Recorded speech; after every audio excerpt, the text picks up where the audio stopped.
Hello guys, this is another edition of What I Am Reading, and this is a mini-series I just finished reading.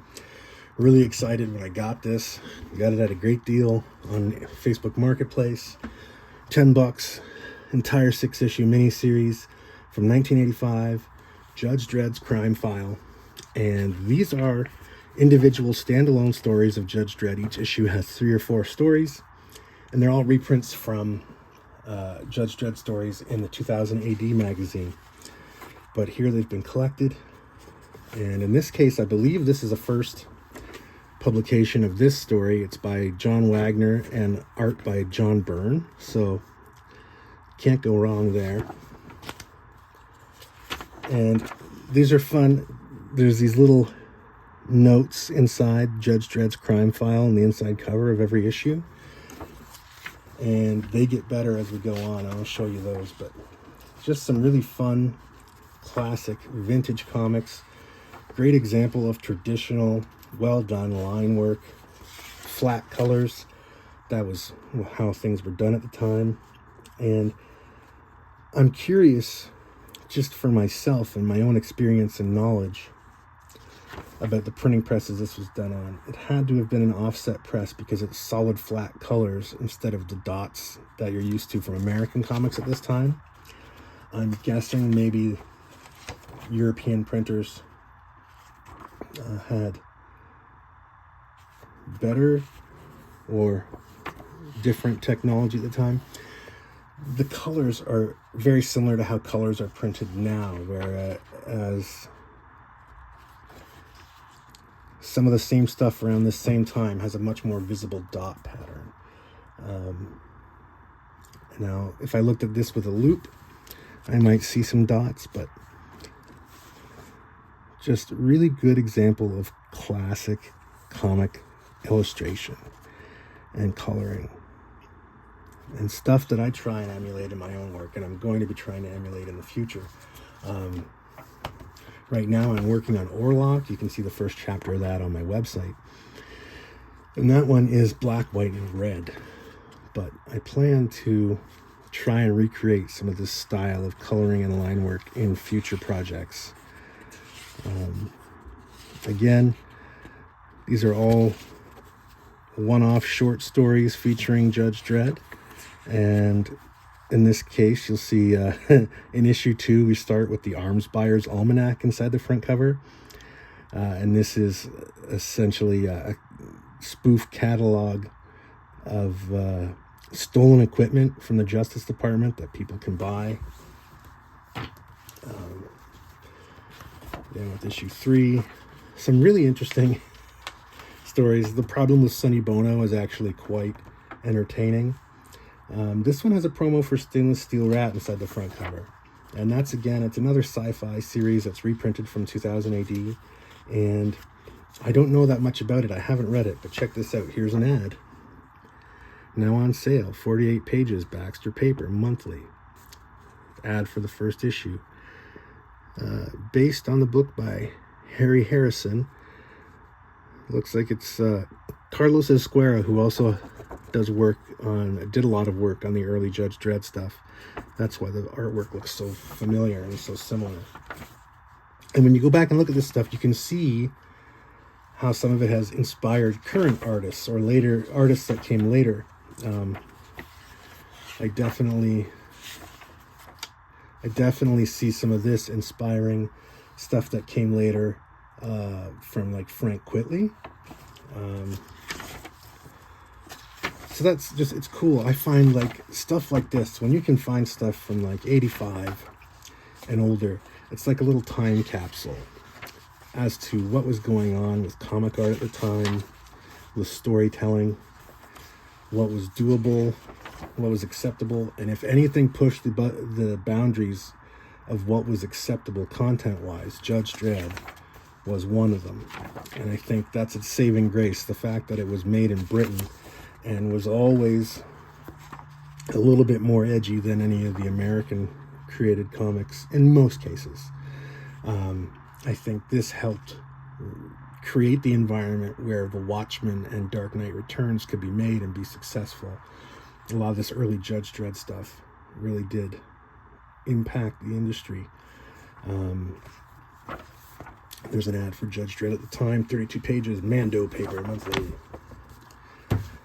And it strikes me how interesting it is that the type of paper was a selling feature at the time.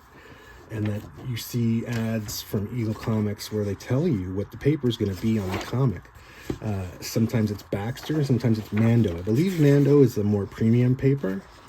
Baxter paper would be what this is, which it has a great smell. It's got a paper smell.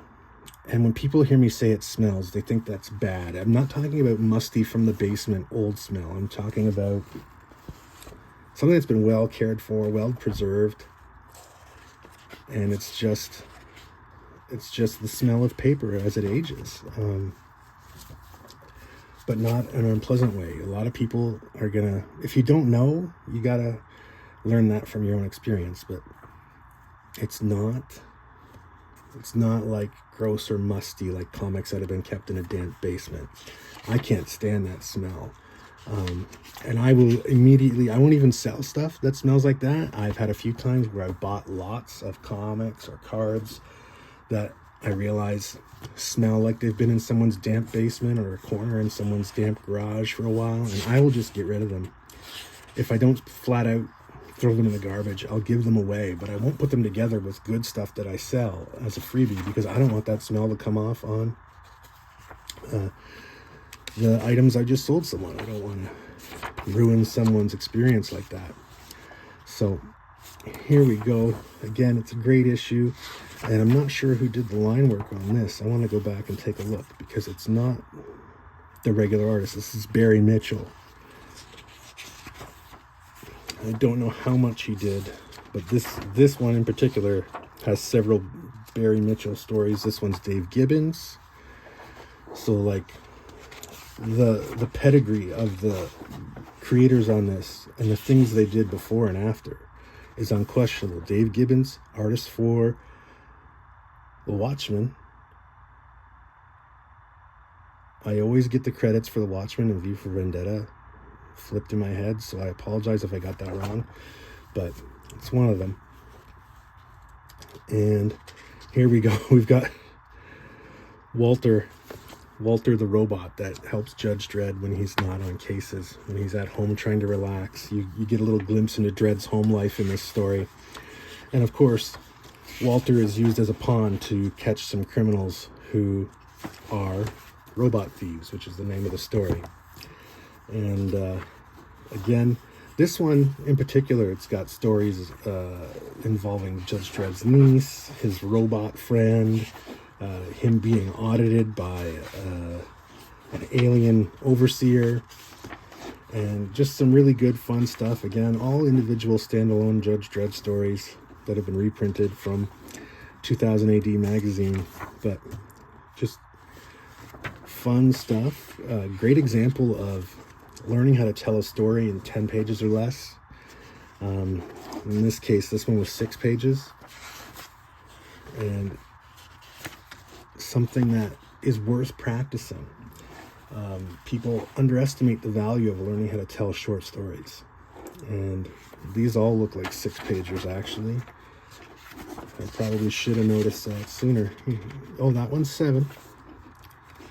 So yeah, that one's 7 too. So they all look like to be 6 to 7 page stories taken out of a 2000 AD magazine. Now this is an ad on the back for 2000 AD Monthly, which was the comic book version that they were running at the time from Eagle Comics.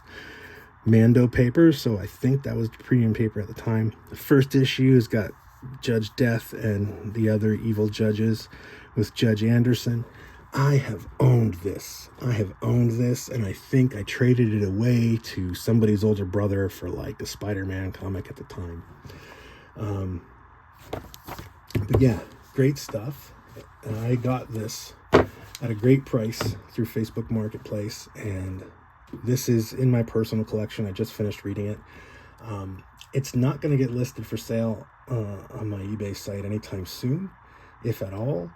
This is part of my personal collection with another big lot of Judge Dredd comics that I got, which you can see more of if you look at my other videos.